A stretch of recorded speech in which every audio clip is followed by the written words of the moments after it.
Doctor Sangeeta Balwant.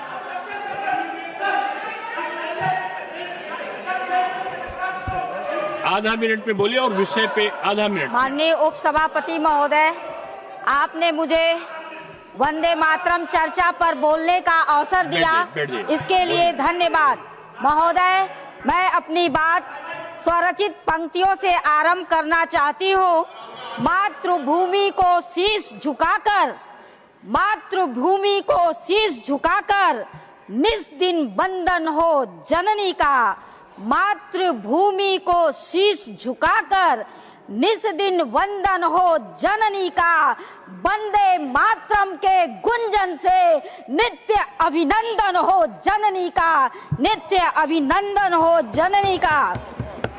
महोदय, वंदे मातरम ये दो शब्द कभी ब्रिटिश साम्राज्य के कोड़ों को रोक देते थे और ये दो शब्द सामान्य मनुष्यों को शहीद बना देते थे।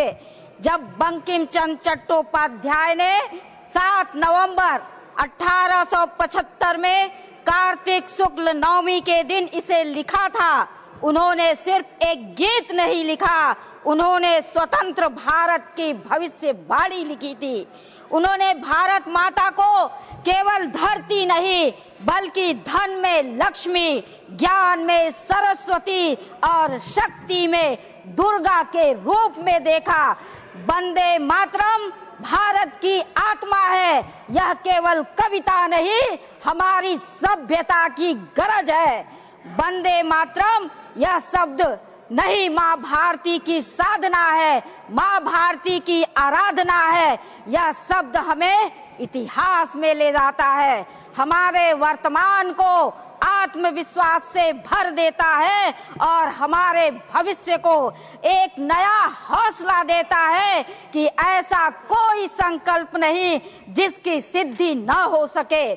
बंकिम चंद्र चट्टोपाध्याय जी का आनंद मठ मात्र एक उपन्यास नहीं बल्कि एक ऐसा मंत्र है जिसने सबको देशभक्ति के भाव में डुबो दिया। वंदे मातरम से ऐसी ज्वाला निकली जिसने लाखों भारतीयों को अंग्रेजों के खिलाफ लड़ने की प्रेरणा दी। आजादी के आंदोलन में जब भी इस गीत का नारा लगाया जाता था, स्वतंत्रता सेनानियों के मन में एक नई ऊर्जा, नया साहस भर जाता था। 1896 में रविन्द्रनाथ टैगोर जी ने वंदे मातरम को धुन में पिरोया, इसे गाया, इसे वाणी और अमरता प्राप्त हुई। यह गीत भाषा और क्षेत्र की सीमाओं से आगे बढ़कर पूरे देश में गूंज उठा।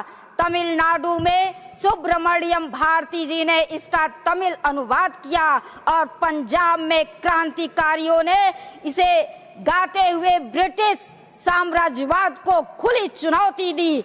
1905 में बंग भंग आंदोलन के दौरान बंगाल में विद्रोह भड़क उठा।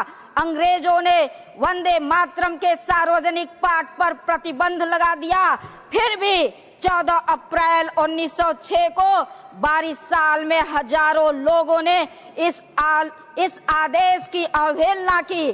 जब पुलिस ने शांतिपूर्ण सभा पर लाठी चार्ज किया तो क्या पुरुष क्या महिलाएं सभी सड़कों पर वंदे मातरम का नारा लगाते हुए लहूलुहान हो गए। वहां से वंदे मातरम का मंत्र गदर पार्टी के क्रांतिकारियों के साथ कैलिफोर्निया पहुंच गया। यह आजाद हिंद फौज में भी गूंजा जब नेताजी सुभाष चंद्र बोस के सैनिक सिंगापुर से मार्च कर रहे थे।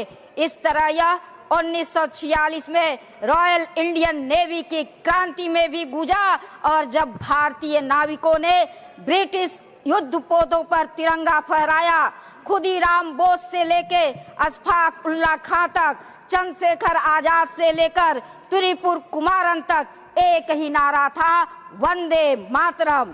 महोदय, 26 अक्टूबर को मन की बात कार्यक्रम में मोदी जी ने इसके लिए एक आह्वान किया। 2 पंक्तियां कहकर मैं अपनी वाणी को विराम देती हूँ। स्वरचित पंक्तियां हैं। जब वंदे मातरम निकलता है वीणा की तान से, मन गर्वित हो जाता है राष्ट्रीय गीत के गान से।